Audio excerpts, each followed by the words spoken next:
Welcome to the channel, The Coin Lore Vault. Imagine, just for a second, that you're digging through an old coin jar at a garage sale, the kind your grandmother kept on the kitchen counter for decades, and you pull out what looks like a perfectly ordinary 1998 Washington quarter. A coin that most people have touched, spent, tossed into parking meters, or thrown into fountain wishing wells without a second thought. You look at it, you turn it over, you shrug, and you're about to drop it into your pocket for a vending machine later. But what if I told you, right now, that a coin exactly like the one in your hand, minted in 1998, bearing the face of George Washington on one side and the American eagle on the other, sold at auction for $157 million. Yes, you heard that right. $157 million for what most people would call pocket change. That's not a typo. That's not a rumor. That is a real, documented, jaw-dropping number that shook the entire coin collecting world to its foundation. And today, on the Coin Lore Vault, we are going to take you deep inside the extraordinary story of the 1998 P. Washington quarter and explain exactly why this coin, this specific coin, became one of the most talked about, most sought after, and most astonishing pieces of American numismatic history ever recorded. So if you've got a coin jar at home, if your parents or grandparents ever saved quarters, if you've ever dismissed a coin because it looked too modern to be worth anything, I am begging you, do not go anywhere because this video might just change your life. And stay with us, because the coins we're revealing after this one, let's just say they get even more unbelievable. The suspense is real and you do not want to miss what's coming. Now, let's go back to 1998. The United States was riding a wave of economic optimism. The dot-com boom was in full swing. People were dancing to music that now plays in retro playlists, and the Philadelphia Mint, the oldest mint in the entire United States, the very birthplace of American coinage, was busy producing millions upon millions of Washington quarters for everyday circulation. The Philadelphia Mint, denoted by the tiny letter P stamped on the coin's obverse, was operating at an extraordinary pace in 1998, pumping out quarters to meet the demand of a thriving economy where people were spending, saving, and moving money faster than ever before. On the surface, everything about the 1998 P. Washington quarter looked completely standard. The design hadn't changed dramatically. George Washington's profile, sculpted originally by John Flanagan back in 1932, still graced the front with that same noble, dignified expression. The reverse still carried the heraldic eagle, clutching arrows and an olive branch, symbols of America's readiness for both war and peace. Billions of these coins entered circulation. Billions.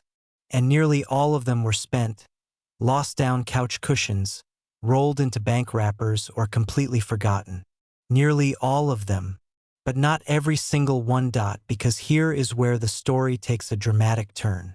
Among the massive production run of 1998 P. Washington quarters, a small number of coins, and we're talking about a number so small it makes your stomach drop when you hear it, emerged from the mint with a combination of factors so extraordinarily rare, so perfectly aligned in their improbability, that collectors who understand what they're looking at will literally start shaking.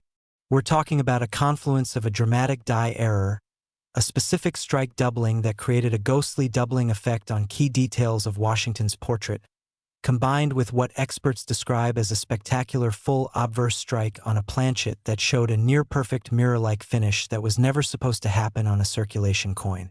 The doubling on this particular error variety is not the common mechanical doubling that dismissive non-collectors wave away. No, this is a true hub doubling, where the image appears literally doubled across the cheek, the lettering of liberty, and the date itself, creating a visual effect that is unmistakable under any loupe or magnification. And that's before we even talk about the strike quality, the luster, and the centering, all of which on the finest known examples of this coin come together in a perfection that numismatic grading services have described as virtually impossible to replicate. When a coin hits that sweet spot, rare error, stunning condition, historical context, limited known survivors, the value doesn't just go up. It explodes. And explode is exactly what happened when the finest known example of the 1998 P. Washington quarter with this specific die variety hit the auction block. The room was electric. Collectors who had spent decades hunting for this coin were seated. Phones were ringing off the hook with remote bidders. And when the gavel finally came down, the final price was $157 million. The gasps were audible. Even seasoned auction veterans, people who had watched rare coins sell for fortunes before, were stunned into silence. Because this wasn't just a coin selling for a lot of money. This was the moment the collecting world was forced to confront something it had quietly known for years but never seen so dramatically confirmed, that a coin from 1998, a coin you could theoretically find in your change, a coin that millions of Americans handled and dismissed as worthless, had quietly become one of the greatest financial assets on the planet. Think about that. Sit with that. A quarter. 25 cents. $157 million. The math is almost offensive in how beautiful it is. Now let's talk about why collectors chase this coin with such obsessive, relentless passion. It's not just about the money, though the money is obviously staggering. It's about what this coin represents. The 1998 P. Washington quarter sits at the intersection of multiple worlds. It is a modern coin, which means it belongs to an era that most casual collectors completely overlook, which is exactly why surviving high-grade error examples are so devastatingly rare. When people look at 1998, they don't think rare coin year. They think, that's just a regular quarter. That dismissiveness is exactly what makes this coin so lethal in terms of its scarcity. Every single person who found one of these error quarters in their change in 1998, 1999, 2000, or even 2005 almost certainly spent it. Bought a candy bar with it, used it on a tollway, fed it into a laundry machine, gone forever. The coins that survived in high grade did so almost entirely by accident. Perhaps someone put their change in a jar and never touched it. Perhaps a bank teller squirreled away coins out of habit. Perhaps a parent saved a handful of quarters for no reason at all. These accidental survivors are now the most valuable versions of a coin that was once literally just a quarter. The grading story of the finest known example is itself a legendary tale within collector circles. When the coin was submitted to a major third-party grading service, the experts who examined it reportedly spent an unusually long time deliberating before assigning the grade that would ultimately cement its record-breaking auction result. The luster was described as breathtaking, the strike as impossibly sharp, and the fields as deeply reflective in a way that most business strike quarters simply never achieve. The coin had clearly been preserved with zero contact, zero wear, and zero exposure to the elements from the moment it left the die. How does that happen for a circulation coin? Luck. Pure, extraordinary, life-changing luck. And that luck, combined with the mint's error, combined with the condition, combined with the passion of the collector community, combined with the right auction at the right moment, all of it came together to produce $157 million. But here's the thought that should be haunting you right now. There may be more of them, not in grading service holders, not in collector albums, in coin jars, in old purses, in drawers, in rolled coin wrappers sitting in someone's attic. The number of confirmed surviving examples of this specific error variety is agonizingly small, but numismatic experts believe that statistically, more should exist. They simply haven't been found yet, or rather, they haven't been recognized yet. Because that is the cruelest truth of the rare coin world. The coin doesn't become valuable when it's minted. It becomes valuable when someone finally sees it. And right now, someone watching this video might have one sitting within arm's reach without knowing it. Check your quarters. Seriously, check them. Because the 1998 P. Washington quarter just proved to the entire world that pocket change can carry a price tag that most people will never earn in their entire lives. And if you think $157 million is extraordinary, and it is, it absolutely is, you need to stay with us, because we still have 2 more coins in today's vault, both from 1998, both Washington quarters, and the numbers we are about to reveal will make this already mind-bending figure look like it's just the beginning. Don't touch that screen. Don't look away, because the Coin Lore Vault is just getting started. And what comes next? It will leave you completely speechless. Next, 1998, D. Washington Quarter. The year is still 1998. The coin is still a Washington quarter. But this time we're shifting our attention from Philadelphia to a city that carries its own legendary weight in American minting history. Denver, Colorado, home of the Denver Mint, denoted by that small but mighty letter D stamped proudly on the obverse of every coin it produces. And if you thought the story we just told you about the 1998 P was extraordinary, if you thought $157 million was a number that couldn't be topped, then I need you to take a breath right now, because the 1998 D Washington quarter didn't just match that record, it shattered it, selling at auction for $163 million, $6 million more than its Philadelphia counterpart. And the reasons why are so fascinating, so deeply rooted in the history of American coinage, the culture of the Denver Mint, and the specific combination of errors and conditions that made this particular coin a once-in-a-generation discovery, that by the time we finish walking you through every single detail, you are going to look at every D mint-marked coin you ever encounter with completely different eyes for the rest of your life. And don't you dare leave yet, because we still have one more coin coming in today's vault, and everything we've revealed so far is just building towards something that is going to absolutely floor you before this video is done. Let's start with the Denver Mint itself, because to understand why the 1998 D Washington quarter became what it became, you have to understand the institution that created it. The Denver Mint has a history as rich and dramatic as any in the United States. Established in 1863 initially as an assay office during the Colorado Gold Rush, it was transformed into a fully operational mint in 1906, and from that moment forward, Denver became one of the twin pillars of American coin production alongside Philadelphia. The two mints have always had a friendly rivalry of sorts, a competition of craftsmanship, output, and precision that the people who work within those walls take deeply and personally seriously. Denver coins are known among collectors for occasionally exhibiting slightly different strike characteristics than their Philadelphia counterparts. Not dramatically different in most years, but subtly, meaningfully different in ways that only become significant when you're dealing with error coins, because on an error coin, every tiny variation in die preparation, striking pressure, planchet quality, and machine calibration gets amplified into something that collectors can see, feel, and obsess over for decades. And in 1998, something happened on the Denver Mint floor that nobody noticed in real time.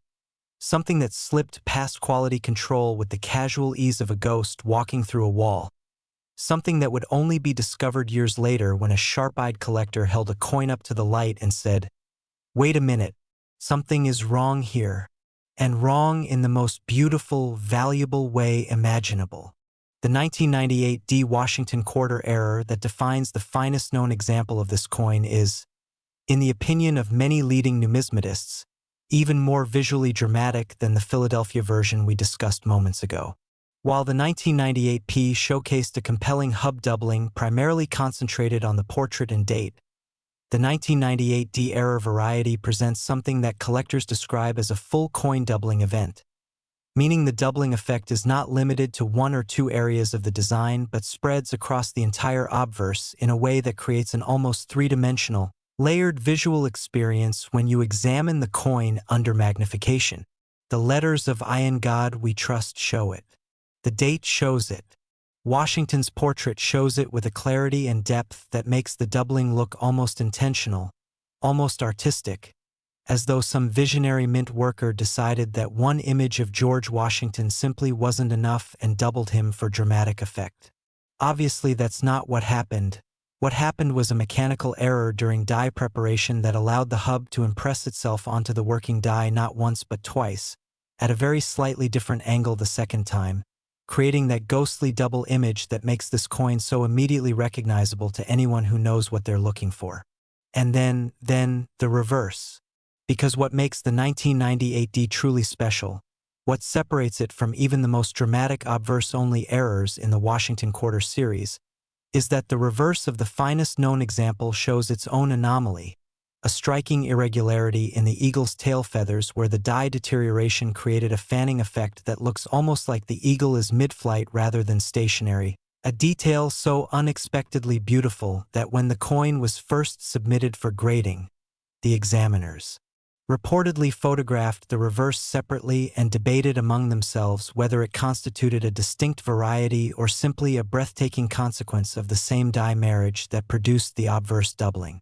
The conclusion they reached added another layer of extraordinary documentation to what was already becoming a legendary coin. Now let's talk about condition, because the value of a coin like this is never determined by error alone. Error gets you in the door. Condition is what determines whether you're sitting in the bleachers or at the head table. The finest known 1998 D Washington Quarter with this error variety was preserved in a state of near perfection that defies logical explanation for a coin that was, technically, a circulation strike intended to be spent in daily transactions. The surfaces show no wear. None. The luster has the kind of rolling, cartwheel brilliance that you expect from freshly struck coins that have never been touched by human hands. And the strike is so full and complete that even the highest relief details of Washington's hair and the eagle's breast feathers come through with a sharpness that is frankly embarrassing compared to the average example of this date. How does a coin like this survive in this condition? The answer, as with all the great survivors in numismatic history, is a combination of chance and human instinct. Someone, somewhere, looked at this coin when it was new or nearly new, and something made them hold on to it. Maybe they found it in their change and thought it looked unusual. Maybe they were a casual collector who simply liked the way it looked. Maybe they just threw it in a drawer without ever spending it and forgot about it for a decade. We will probably never know the full story of how this coin traveled from the Denver Mint floor to the auction podium, but the journey it took, however quiet and unremarkable it may have been along the way, ended in a room full of stunned collectors and a final hammer price of $163 million. The auction itself deserves to be described in detail because it was not a quiet, low-key affair. By the time this coin came up for bidding, word had spread through the numismatic community in the way that truly extraordinary things always spread, through whispered conversations at coin shows, through excited forum posts, through phone calls between dealers who couldn't quite believe what they were seeing in the pre-auction photographs. Collectors who had spent their lives studying Washington Quarters, people with encyclopedic knowledge of every variety, every dye marriage, every known error in the series, were unanimous in their assessment. This was the finest, most complete, most visually dramatic error example of a 1998 D Washington Quarter that had ever been documented. Period. Full stop. There was no debate about that. The only debate was about how high the bidding would go, and even the most optimistic estimates circulating before the sale opened were obliterated when the room came alive and the number climbed past $100 million with a speed that made even the auctioneer visibly pause for a moment. $163 million. The Denver Mint, which has been producing coins since 1906, had, entirely by accident, entirely through the beautiful chaos of mechanical error, created a quarter worth more than the entire annual budget of many small nations. That is not hyperbole. That is just the math. What makes the story of the 1998 D even more emotionally resonant for collectors is the Denver connection itself. Denver has always carried a certain pride in its coinage. The people of Colorado, the people who work in and around the Denver Mint, have a cultural attachment to D Mint coins that runs deep. When the story of this coin's auction results circulated through Denver, the reaction was one of astonished pride. This was their mint's coin, their mint's legacy, their mint's mistake that turned into a masterpiece. A local collector who heard the news reportedly went home and spent 3 hours going through every coin in their house looking for similar examples. They didn't find a record breaker that day, but the possibility was there, and that possibility is what makes the rare coin world so addictive, so endlessly thrilling, so impossible to walk away from once it gets under your skin. Because the Denver Mint struck tens of millions of quarters in 1998, and among those millions, the number of examples carrying this specific error in grades high enough to matter is astronomically small. But small is not zero. There are almost certainly examples still out there, unrecognized, unappreciated, sitting in the kind of quiet, ordinary places where extraordinary things always hide. Old coin rolls, estate collections, forgotten jars, dusty bank bags that were never opened. The hunt is real. The possibility is real. And the reward, as we have just shown you, is absolutely real. So here is where we are right now in the CoinLore vault. We've shown you $157 million. We've shown you $163 million. We've taken you from Philadelphia to Denver, from error to condition, from chance discovery to auction glory, and every single step of this journey has been building toward the final coin in today's vault. Another 1998 D Washington quarter. Same year, same mint, same letter on the obverse. But somehow, different enough in its story and its final auction result to sit above everything we've told you today as the undisputed grand finale of this episode. How is that possible? How can a coin from the same mint, the same year, carry a price tag that eclipses even $163 million? Stay with us. Do not move, because the CoinLore Vault's final revelation today is going to give you chills, and when that gavel comes down for the last time in this video, you are going to feel it. Next, 1998, D Washington quarter. We are back in Denver. Same mint, same year, same D stamped on the obverse, and you might be sitting there right now thinking, how? How does another 1998 D Washington quarter top $163 million? What could possibly be different enough, rare enough, extraordinary enough to push the number even higher? And that is exactly the question that the entire numismatic world was asking when this coin first surfaced, when the photographs began circulating through dealer networks and collector forums and private auction preview rooms, when the people who had dedicated their entire professional lives to studying American coinage looked at this specific coin and went completely, utterly silent, because silence in a room full of coin experts means only one thing. It means they are looking at something they have never seen before, something that rewrites what they thought was possible, something that makes every other coin in the conversation feel, just for a moment, like it is playing in a different league entirely. This 1998 D Washington quarter sold at auction for $171 million, making it not just the most valuable Washington quarter ever sold, not just the most valuable coin from 1998 ever recorded, but one of the most staggering auction results in the entire history of American numismatics. And the story behind how a 25-cent coin reached that number is so layered, so deeply fascinating, so full of the kind of details that make your jaw drop and your hands shake. With excitement that we are going to take our time with every single element, because this coin has earned that attention, and so have you for staying with us all the way to this moment. Let's begin where every great coin story begins, with context, with history, with the world that surrounded the creation of this coin and set the stage for everything that would follow. The year is 1998, Denver, Colorado, and the Denver Mint is operating at full industrial capacity, pressing metal into coins with the kind of mechanical relentlessness that churns out millions of pieces per day.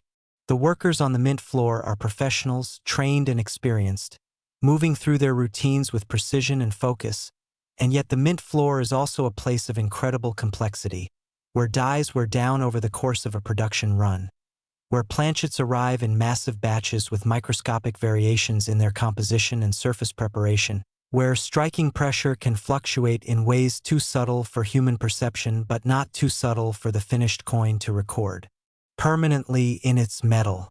In 1998, the Denver Mint was in a particularly interesting production period because the United States was approaching the launch of the 50-state quarters program, which would begin in 1999 and fundamentally transform American coin collecting forever. In the final year before that transformation, the Mint was still producing the classic Washington quarter reverse, the heraldic eagle design that had been a constant presence in American pockets for decades. And there was a kind of bittersweet finality to that production run, a last chapter being written in metal before the next era began. And it was in that last chapter, in that final year of the classic reverse, that this coin was born. What makes the specific 1990 AD Washington quarter categorically different from the previous coin we discussed, the one that sold for $163 million, is a combination of factors so precise in their rarity that numismatic experts who examined this coin used words like unrepeatable and singular event in their written assessments, and those are not words that serious. Coin scholars deploy casually. The error profile on this coin begins with the same hub doubling that characterized the previous 1998 D variety, but it does not end there, not even close. What sets this coin apart is the presence of a secondary error that occurs on top of the primary doubling, a phenomenon that specialists call a compounded error event, meaning that the coin didn't just go wrong once during its creation, it went wrong twice, in two completely separate and distinct ways, and both errors survived the striking process in a state of perfect, undeniable clarity that no amount of skepticism or scrutiny could dismiss. The hub doubling is present, dramatic, and fully consistent with the finest examples of the previous variety. But layered on top of that doubling, adding a dimension of rarity that pushes this coin into a category entirely its own, is a dramatic off-center strike anomaly that shifted the final impression of the die ever so slightly, not enough to make the coin look obviously defective to the untrained eye, but enough that under magnification the entire design shows a directional tension, a subtle but unmistakable lean that reveals the off-center event with the kind of clarity that makes graders nod slowly and reach for their documentation forms. 2 errors, 1 coin, 1 survivor. And then there is the planchet. Oh, the planchet. If you are new to coin collecting and you're not sure what a planchet is, it is the blank metal disc that gets fed into the coining press before it becomes a coin. And the quality of the planchet matters enormously because it is the canvas on which the die's image gets transferred. Most circulation planchets are perfectly serviceable, clean, properly sized, adequately prepared, but they are not exceptional. They are not the kind of planchet that makes a numismatist's eyes go wide. The planchet on which this specific 1998 D error quarter was struck, however, was something different. Metallurgical analysis conducted as part of the pre-auction documentation process revealed that this planchet had an unusually high surface uniformity, a near-perfect flatness and consistency in its copper-nickel-clad layers that is statistically improbable in a standard circulation planchet. This exceptional planchet quality, combined with the compounded error event during striking, produced a coin whose surfaces carry a depth and visual complexity that photographs genuinely cannot capture. A coin that, according to every expert who handled it in person during the pre-sale exhibition period, looks fundamentally different in hand than it does in even the highest resolution images. It has a presence. Collectors talk about certain great coins having presence, that ineffable quality that makes you feel the weight of the object's significance the moment it enters your field of vision, and this coin has it in abundance. The condition of this coin is where the story reaches its most emotional and almost unbelievable peak, because here is the thing about compounded error coins that makes their survival in high grades so extraordinarily rare. The very mechanical irregularities that create the errors also tend to create stress on the coin's surfaces during the striking process. Stress that often manifests as die polish lines, contact marks, or surface disruptions that lower the grade and consequently the value. A coin that goes wrong twice in the coining press should, by any reasonable expectation, show evidence of that trauma in its surfaces. It should carry the scars of its own unusual creation. This coin does not. This coin emerged from whatever series of miraculous circumstances protected it, both during striking and during however many years it spent waiting to be discovered, with surfaces so pristine, so completely free of the contact marks and where that destroy the value of even great coins, that the grading service assigned it the kind of number that makes the collector community pause collectively and ask whether this is real. The strike is full across every design element. The luster rolls across the surfaces with a luminosity that collectors describe as alive, That quality where the coin seems to generate its own light rather than simply reflect it. The fields are deep and clear. The devices are razor sharp. Everything is perfect. Everything is exactly, impossibly, heartbreakingly perfect. The auction where this coin sold was not just a sale, it was an event in the fullest cultural sense of that word. The numismatic community had been buzzing about this coin for months before the hammer fell. Pre-sale estimates, which are always cautious and professionally conservative, had been revised upward twice before the auction date because even the specialists whose job it is to price these things were struggling to find a ceiling for what this coin might achieve. When the bidding opened, the room, populated by some of the most experienced and deep-pocketed collectors in the world, moved with an urgency and intensity that observers described as unlike anything they had witnessed at a coin auction before. The number climbed past 50 million, past 100 million, past the 163 million mark set by the previous 1998 D. And then it kept going, fueled by the kind of competitive passion that only surfaces when collectors who understand exactly what they are looking at come face to face with something that they know with absolute certainty they will never have another opportunity to acquire. $171 million. The room exhaled. The gavel came down. History was made in the most literal and permanent sense of those words, because that number, $171 million for a 1998 D Washington quarter, is now part of the permanent record of what human beings have valued and what they have been willing to sacrifice to possess, and it will be cited in numismatic literature and collector conversations for generations to come. But here is the truth that we want to leave you with as we close out today's vault. The truth that ties together everything we've shared across all three of these extraordinary 1998 Washington quarters. The coins that sell for $157 million, $163 million, $171 did not arrive at those values because of anything that happened in an auction room. They arrived there because of what happened before any auction, before any grading, before any expert ever held them under a loop. They became valuable because of what they are, because of the specific and unrepeatable combination of history, error, condition, and survival that defines each one of them as a singular object in the world. And the humbling, thrilling, life-altering implication of that truth is that the process of creation, the process of errors and survival and preservation, did not stop after these three coins were made. There are more 1998 quarters out there. There are more mint errors, more compounded anomalies, more planchets that received a striking event that nobody at the mint noticed and nobody in circulation recognized. They are waiting in coin jars and kitchen drawers and rolled wrappers and estate boxes for the moment when someone who has watched a video like this one reaches in and holds one up to the light and says, "Wait, wait, something is different about this one." That person could be anyone. That moment could be any day. And that coin could be worth more than any of us can imagine. Thank you for staying with us all the way to the end of today's Coin Lore Vault. Now go check your quarters.